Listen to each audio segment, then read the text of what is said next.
Et Toulonnais ne pratique pas de défense individuelle. Il faudra donc être très attentif. Pérez. Avec un appel de Ginola qui est servi dans la course et qui ouvre et qui marque. Oh, superbe frappe de David Ginola qui, sur sa pelouse, devant son public, ouvre le score pour le Paris Saint-Germain. Et oui, j'étais en train de vous dire que les permutations des Parisiens allaient causer des soucis à la défense toulonnaise qui ne faisait pas de marquage individuel. Ginola, qui venait de la droite, est parti dans le dos de Tis sur le flanc gauche. Et là, de l'intérieur du pied, superbe geste, car la balle va se ficher juste dans l'angle. Il ouvre, regardez, là si on est derrière, on va bien voir, il ouvre bien complètement sur le côté, l'intérieur du pied, elle est beaucoup trop loin pour Borelli. Borelli qui avait eu juste... Valdo, oh, ça s'emballe avec un bon contre là pour le PSG. Valdo a ouvert la tête vers Simba, intervention Péan. Oh, Péan qui redonne dans la course de Pérez. Pérez frappe et but 2-0 pour le Paris Saint-Germain, but de Christian Pérez après 16 minutes en première période. Ah, quand Paris Saint-Germain réussit à lancer des contres rapides, ça fait mal car il y a de très très bons techniciens devant et notamment ce gaucher, Pérez, qui n'en finit pas de marquer des buts cette saison. C'est son 10e. Et oui, Rabat qui se prend la tête à deux mains. La balle a été perdue par Péan, je crois, si mes souvenirs sont bons. Et une interception à 35 mètres des buts, c'est ce qui est le plus mortel.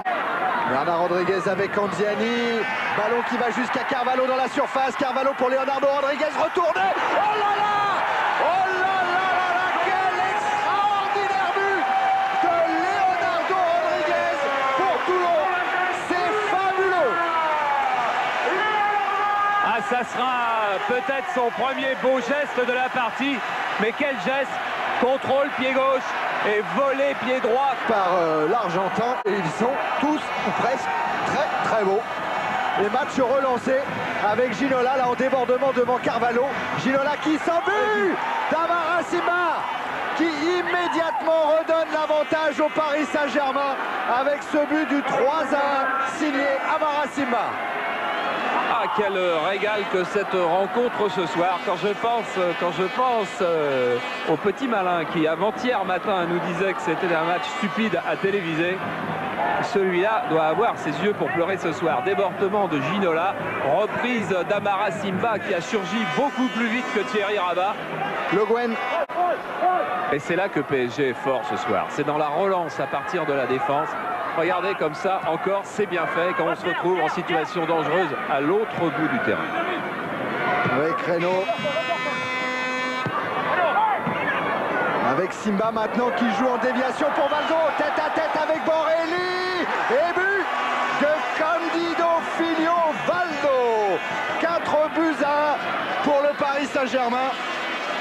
Et souvenez-vous du départ de l'action. Là, on va revoir la fin avec Valdo face à Borelli qui choisit de tirer premier poteau. Et regardez, c'est quasiment près du poteau en plus. Il y a une réussite des attaquants de PSG assez étonnante. Mais il y a redoublement avec Simba. Valdo qui s'en va, Ginola qui est hors jeu mais qui s'arrête et qui ne fait plus partie du jeu. Ça, on peut toujours... Avant que l'entraîneur voulait le faire jouer un petit peu dans le champ. Et à 5 minutes de la fin, eh bien, le gardien de but Sochaux s'est blessé. Il a donc dû retourner dans les buts. Et dès qu'il a été dans les buts, il a été pris de crampe, Joël Batz.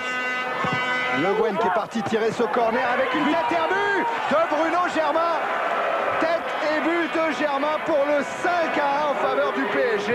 On vous l'avait dit, Germain de la tête, eh bien, il est dangereux. Et puis on vous avait dit que dans le jeu aérien, l'équipe de Toulon, sur le plan défensif en tous les cas, était archi dominée depuis le début de la rencontre. Nouvelle preuve, Germain, trop libre en plus, trop libre de marquage, qui s'impose, tête piquée. Rien à faire pour Borelli. Il ne peut rien. À Borelli qui a intérêt à sortir sur tous les... En faveur de Toulon. Mérieux, oh là là, avec un but. Ah ouais, c'est un but de Pineda qui s'est jeté sur ce coup franc et qui vient réduire le score 5 buts à 2. Quelle soirée! Ah oui.